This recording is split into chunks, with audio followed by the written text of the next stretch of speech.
For me, I think negative energy is any energy or vibe, and when I say vibe, I mean vibration, that doesn't bring you any peace or happiness or joy. Like, it doesn't bring anything positive. It just makes you feel very uneasy and unhappy. And at different stages of my life, I've had to deal with negative energy. Life is a winding road, no telling where it goes. Hey guys, welcome back to my channel. If you're new here, I hope you subscribe. So in today's video, I just want to talk about how to get rid of negative energy. So many of us have had to deal with it. In fact, everybody has had to deal with negative energy at one point or the other in their life. Sometimes it even comes from your most loved people. It could come from your family. Sometimes it could come from your really close friends, and sometimes it could even be like in places like your workplace or anywhere. But I'm sure everybody has had to deal with negative energy at one point or the other in their life. In my opinion, there are majorly two ways to get rid of negative energy. The first way is the elimination method, like I always call it, which entails taking out whoever or whatever is causing you such energy out of your life. And the second way would be to develop or grow tough skin. Now, for every method or every way that we choose to take, there are consequences. But personally, I would always opt for the elimination method, and I'll tell you why. Really, life is short, and you can't spend your short life having to deal with negative energy. I feel like it's anything taking away your peace of mind, wherever it is, just get rid of it. The major problem I have with the second method, which involves growing a tough skin, really is the fact that you're making the world turn you into something that you're not. Like, you are getting hardened by what life is throwing at you. So how hard could you get? You're just building a wall, building a shell around you so that people don't affect you or break down those walls. And that is just changing who you really are as a person.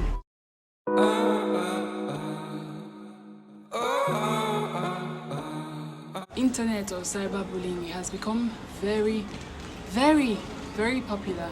See people dishing out negative energy all in the name of being savage, as we millennials like to call it. When you decide to be yourself and live life like being you, one of the things you need to get into your head is that not everybody is going to like you. I've had to unlearn a lot of things, like believing that everybody must like me, like everybody has to like me. Like, I used to go around life just saying, oh, why wouldn't you like me? Like, I'm a very nice person, I'm the most lovable person, why wouldn't you like me? And then if you didn't like me, I would start feeling a certain way, you know? But it took me some growing up and life experiences to make me understand that not everybody's gonna like you, and that's okay. Like, that is okay. You're not put in this earth to make everybody like you. That is not your purpose in life. That is not your goal in life. Some people would like you and some people wouldn't like you, and that is okay. So I think once you can understand that simple fact that not everybody would like you, you'll be fine. Even when the cyberbullies come, even when you're faced with any situation, any negative person, and you're like, maybe this person doesn't like me, and that's on them and that's not on you. So you keep going and keep doing you and keep being yourself. But do not let the world make you something that you're not. Words are powerful, and people do not sometimes pay attention to their words, and they just come at you with like things that are actually very hurtful. They don't know how insensitive those comments are. You could give them a chance, or you could, if you have the time, you could school them and correct them. But if you try once and you try twice and it's still the same reaction, block them.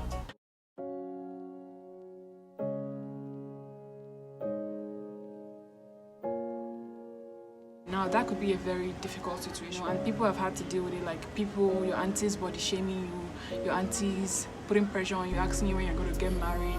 Many of us have had to deal with negativity from family and close friends, people that we actually care about. And I'm just going to tell you in straightforward, even your family members, they might mean well, you might be coming from a good place, but sometimes you also need to take them out of your life. It's the bitter truth, but you also have to take them out of your life.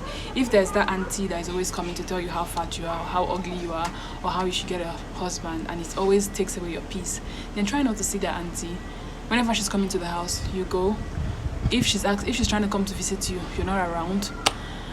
If she's calling your phone, you can block her number, you know, and just, you know, be cordial, but, you know, just eliminate her out of your life for your own mental health, for your own peace of mind. If you're in a toxic relationship that is always making you feel negative, always making you feel bad, staying hard to live. There's also such thing as toxic friendships as well. A friend who's always talking down on you, like they never see anything good in anything you do. They never see anything good in whatever you say or how you do. The person is not your friend, because if the person is your friend, then you need to check their language.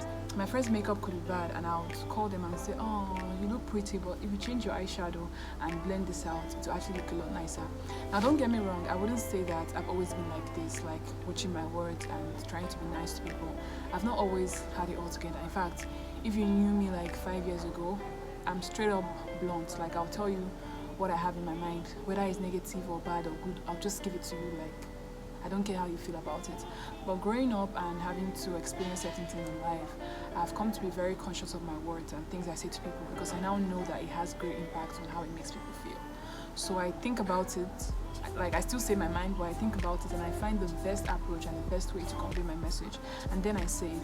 And I also read body language, and I also read people's reactions, and if I see that what I said made you feel a certain way, then I'm like, oh my god, I didn't really mean that, this is what I meant, and I try to clarify, and I make sure I leave you happier and make sure you understand what I'm saying before I actually go. So that is something that you could also try to inculcate in your lifestyle, because you are what you attract what you are. So if you want to reduce the amount of negative energy you get into your life, you also have to reduce the amount of negative energy you give out. Always leave people feeling better than you met them. So, questions of the day. Have you had to deal with negative energy? And where would you say you have dealt with the most negative energy? Is it from your friends, your family, your workplace, at your church, or even on social media? Let me know in the comment section, and I'll be waiting to have a conversation with you. Thank you so much for watching this video, and I'll see you same time next week. Bye.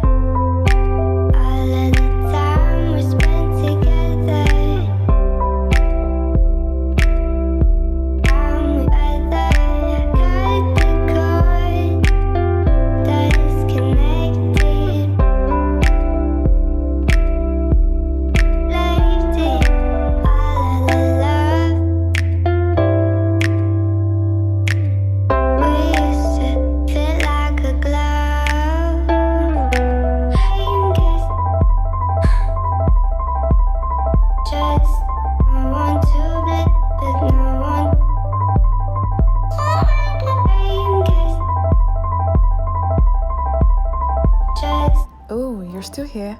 Don't forget to subscribe.